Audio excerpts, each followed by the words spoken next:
श्री राधे राधे। भक्तों, प्रियतम की याद आना, उनकी सुंदर सुंदर छवि, भाव भंगिमाएं, उनकी मधुर लीलाएं, उनकी प्यारी चितवन, उनकी बातें, रस भरी वार्ताएं, ये सब याद आना, उनका चिंतन करना है, उनका स्मरण करना है।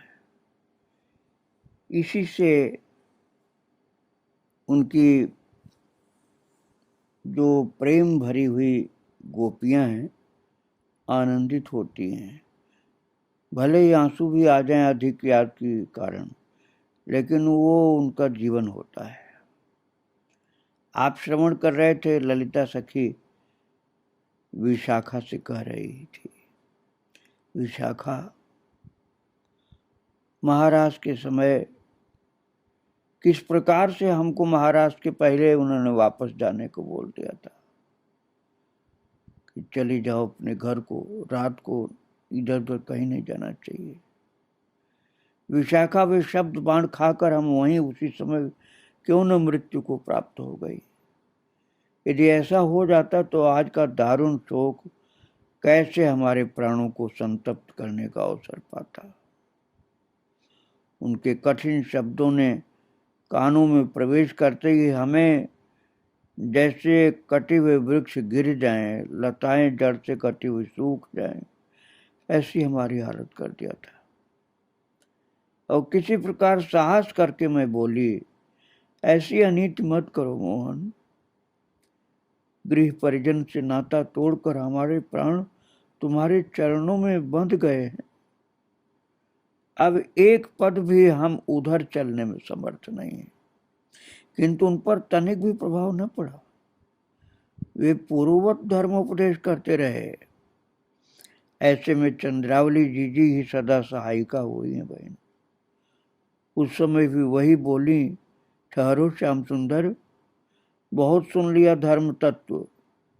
मुझे संदेह है कि धर्म के विषय में तुम स्वयं भी कुछ जानते हो। जो तुम्हें न पहचानता हो उसे सुनाना यह सब धर्मों के अधिष्ठाता क्या तुम ही नहीं हो? जगत के आधार और प्राणियों के प्राणोद्गम क्या तुमसे भिन्न कहीं है? प्राणी मात्र का सबसे श्रेष्ठ धर्म अपने आप से, अपने उद्गम से जुड़ना, उसे जानना, प्राप्त करना है। और वो तुम हो श्याम सुंदर ना।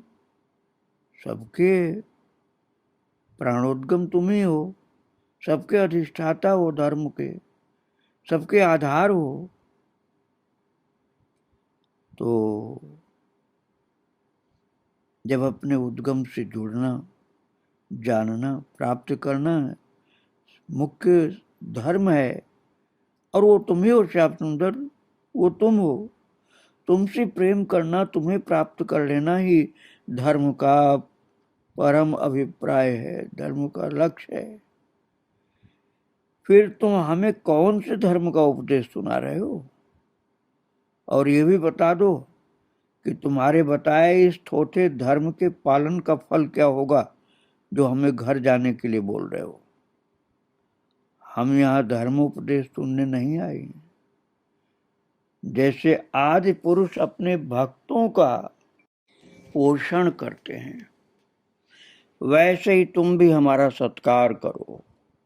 निष्ठुर लोक परलोक का त्याग करके शरण में आई हम अबलाओं को ऐसी विपरीत बातें कहना कहाँ तक उचित है? किंतु फिर भी इतना कुछ सुनकर भी श्याम सुंदर वैसे ही शिला पर बैठे मुस्कुराते रहे। मल्लिका के सुमन झर कर उनकी अलकों में उलझ रहे थे। हमारी धूमिल आशा अब श्री किशोरी जी के चरणों से जा लगी। सबकी झुकी मुख की अश्रुद्ध धुंधलाई दृष्टि के सम्मुख अंधकार आधिपत्य जमाने लगा था। अंतर को मानो गर्म लोहे से दागा जा रहा हो। तभी श्री किशोरी जी का स्वर सुनाई पड़ा, हम तुम्हारी दासी हैं श्याम सुंदर, हमारा उपहास तुम्हारे योग्य कार्य कहाँ,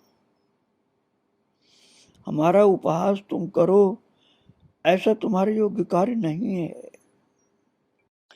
किशोरी जी का स्वर ऐसा गदगद हो रहा था कि भरे कंठ से वे रुक रुक कर बड़ी कठिनाई से बोल रही थी, हमारा धर्म, ज्ञान, रीति, लोक परलोक सब कुछ तुम ही हो श्याम सुंदर, सब कुछ तुम ही हो।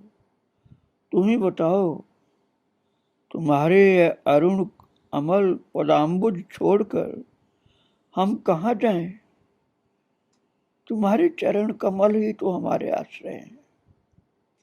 तुम ही बताओ, तुमसे बड़ा धर्म कौन सा है? तुम्हारी लीलाओं से, तुम्हारे रूप से, तुम्हारी हंसी और तुम्हारी मीठी वाणी से, तुम्हारे बल और गौरव से, तुम्हारे स्नेहिल स्वभाव से वश में हुई हम अबलाएं अब कहाँ जाएं? क्या तुम मात्र ब्रजकुमार हो? तुम ही तो हमारे धर्म हो, तुम ही तो हमारे आराध्य हो, तुम ही हमारे सर्वस्व हो। ललिता कह रही विशाखा से, और बहन वो चितचोर शिला तल से उठ खड़ा हुआ, हंसता हुआ हमारे सम्मुख आया और फिर बोला, अच्छा सखियों, तुम्हारी ही बात रहे। उसने कहा, चलो इस सुंदर रात्रि का नृत्य और गायन और खेल करके सदुपयोग किया जाए। और अपने पीताम्बर से उसने हम सबके मुंह पोंछे, जैसे हमारे मृत शरीर में जीवन जाग उठा हो। उस प्रसन्नता का वर्णन कैसे करूं? कानों के पथ से जैसे जलते हुए हृदय पर अमृत की धारा उड़ेल दी गई हो। गजराज के साथ जो करीनियां हथिनियां होती हैं ना, उनकी झुंड सी हम यमुना तट पर आई श्याम सुंदर के साथ। और मैं तुम्हारा क्या प्रिय करूं? कन्हैया के मुंह से निकला, मैं तुम्हारा कौन सा प्रिय कार्य करूं सखियों? ऐसा कह करके किसी के वेणी को, किसी के नूपुर को हार, भुजबंद, करधनी और फूल के आभूषण बना करके वो पहनाने लगे। पुष्प की मालाएं, किसी की वेणी, किसी के नूपुर, किसी के हार, किसी के भुजबंद बना के पहना दिए, हंस हंस करके। साथ ही साथ हास परिहास भी चला। हमारे आनंद कलरव से वो पुलिन मुखरित हो उठा।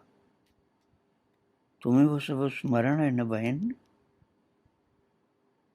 तो विशाखा बोली, ललिता, ये सब तो हमारे एकांत हृदय का अमूल्य चित्त है, अमूल्य वित्त है, महान कीमती धन है हमारा यही स्मरण। इसका विस्मरण कैसे हो सकता बहन? और इसका विस्मरण जो हो जाए तो हमारा अंत ही हो जाएगा। हम तो रात दिन इसी मधुर स्मृति में रहती हैं। उस समय हृदय आवेग से कैसा अवश हो गया था बहन। छोटे से छोटा कार्य करने में भी हम असमर्थ हो गए थे।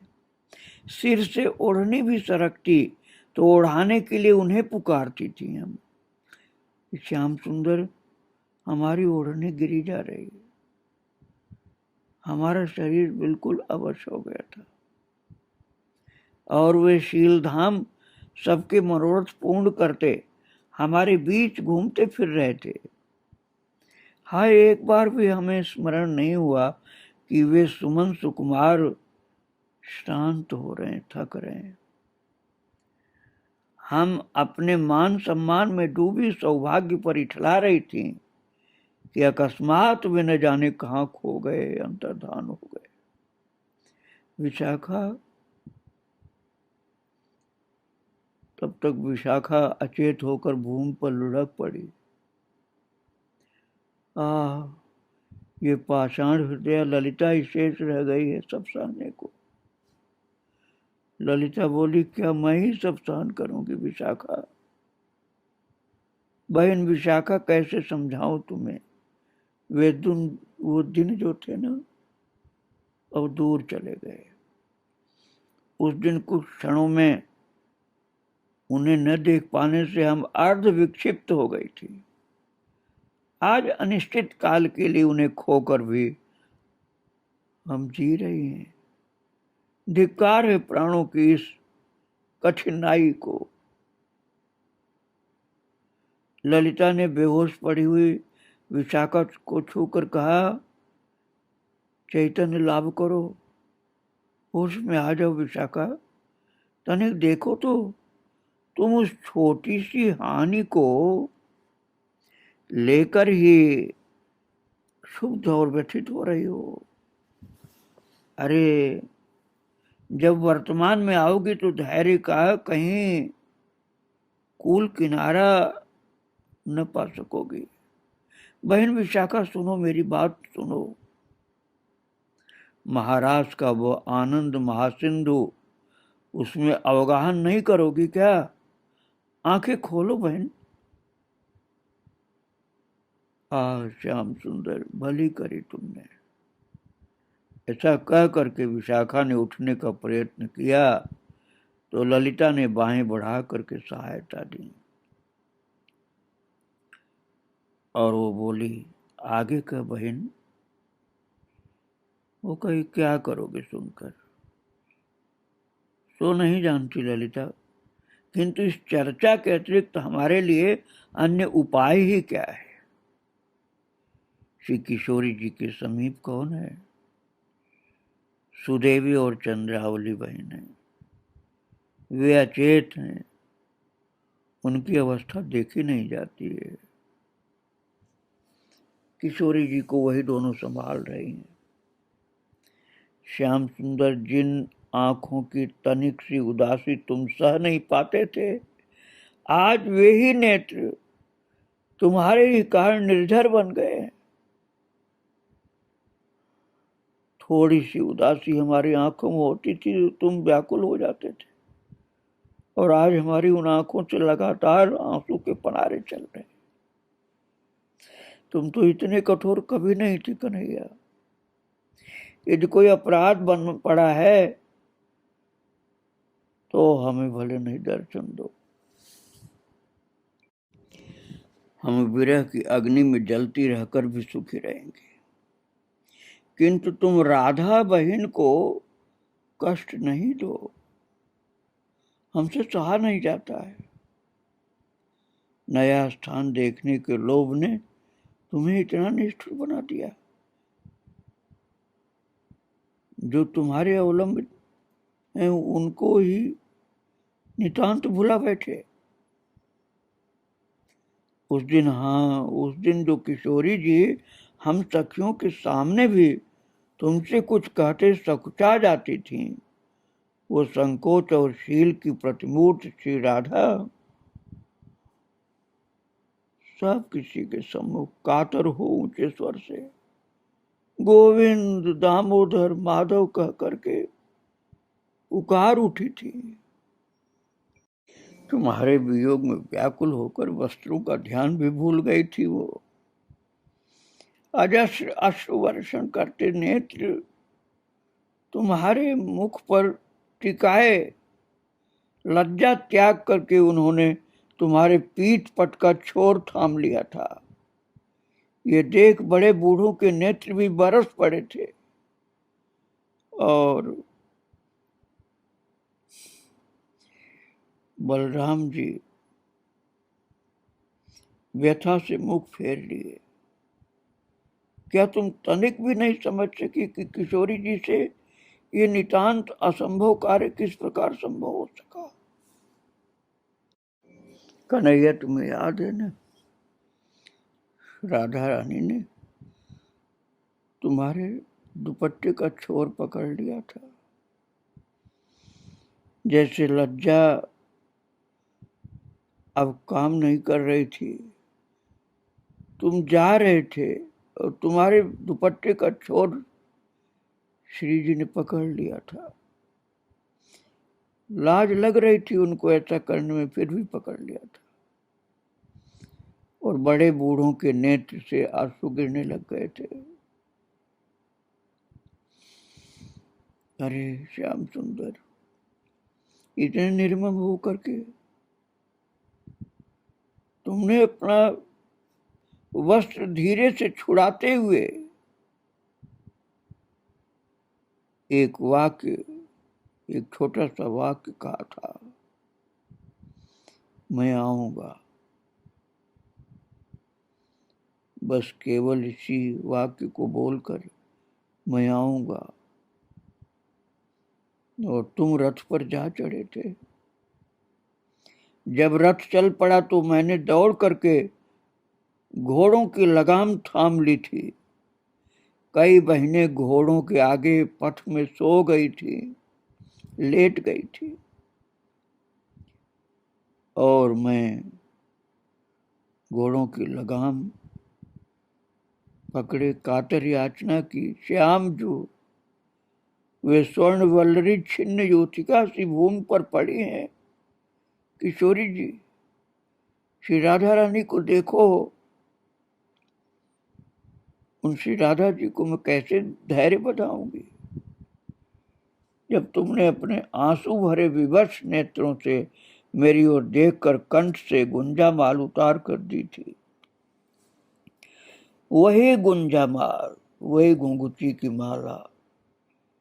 जब उनके तड़फते हुए प्राण देह पिंजर से मुक्त होना चाहते हैं तो हम उनके गले में पहना देती हैं वही माला जो तुम उस समय दिए थे, और तुम्हारे वही शब्द कि मैं फिर आऊंगा, इसी का मधुर मंत्र उनके कानों में सुनाती हैं कि कन्हैया ने कहा था मैं फिर आऊंगा। इसी शब्द को सुन करके उनके प्राण पंछी कुछ समय के लिए पुनः जैसे बंध जाते हैं, रुक जाते हैं उड़ने से। उनके प्राण पंछी उड़ नहीं पाते, रुक जाते हैं।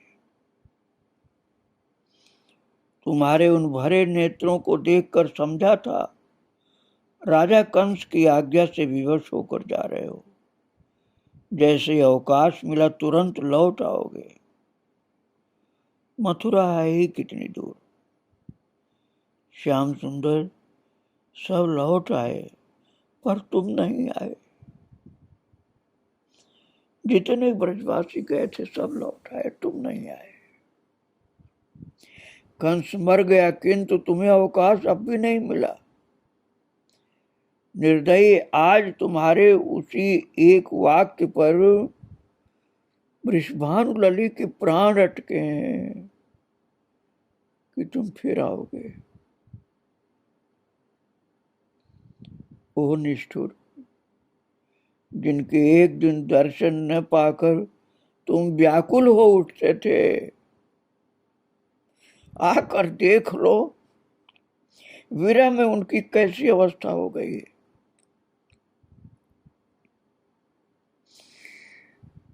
वे जिन बुजुर्गों से लाज करती थी, उस दुख की भरी विरह की अवस्था में लाज करना भी जैसे भूल रही हैं।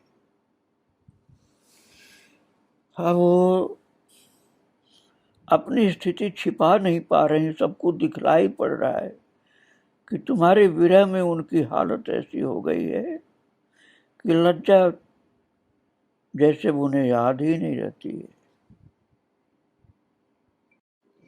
और भक्तों, रोती हुई ललिता बोली, श्याम सुंदर, मैं तुम्हारे पांव पर हूं, एक बार चल कर उन्हें देख लो।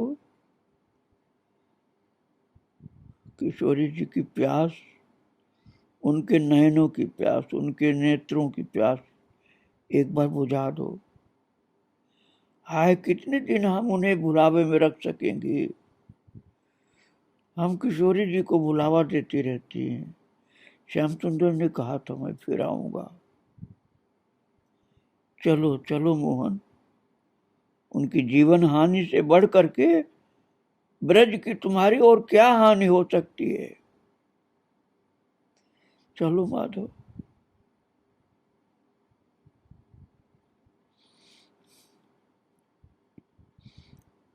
और ललिता मूर्छित हो रही थी बोलती बोलती। तब विशाखा ने धीरे से कहा, ललिता उठ बहन, किशोरी जी के समीप चलें।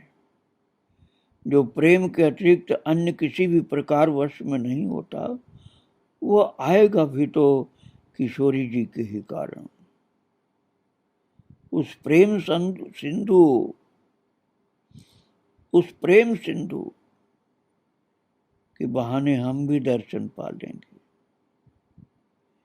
यहाँ जंगल में हम रोते रहें तो क्या मिलना है। हमें किशोरी जी के ही चरणों में चलना है। उन्हीं के चरणों के सहारे हम जी सकेंगे। हो सकता है कन्हैया को दया आ जाए तो किशोरी जी से मिलने के लिए आ जाए। सखियां, ये ललिता विशाखा आंसू की धार जैसे आंखों से गिराती हुई एक दूसरे को पकड़कर चलती हुई श्री राधा रानी के चरणों में आकर पहुंच जाती हैं।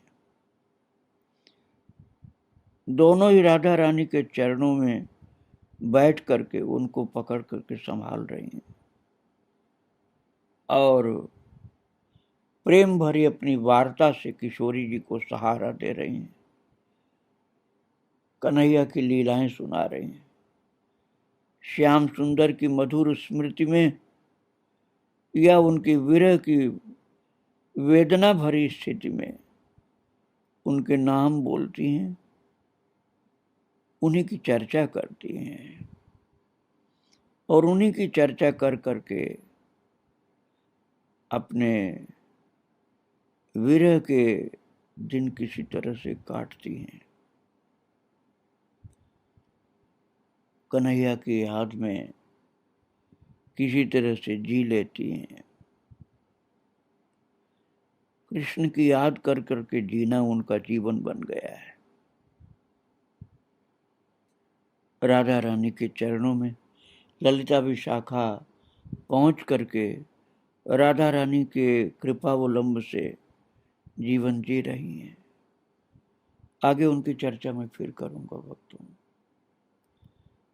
आज राधा रानी को, उनकी सखियों को प्रणाम करके यहीं विराम दे रहा हूं।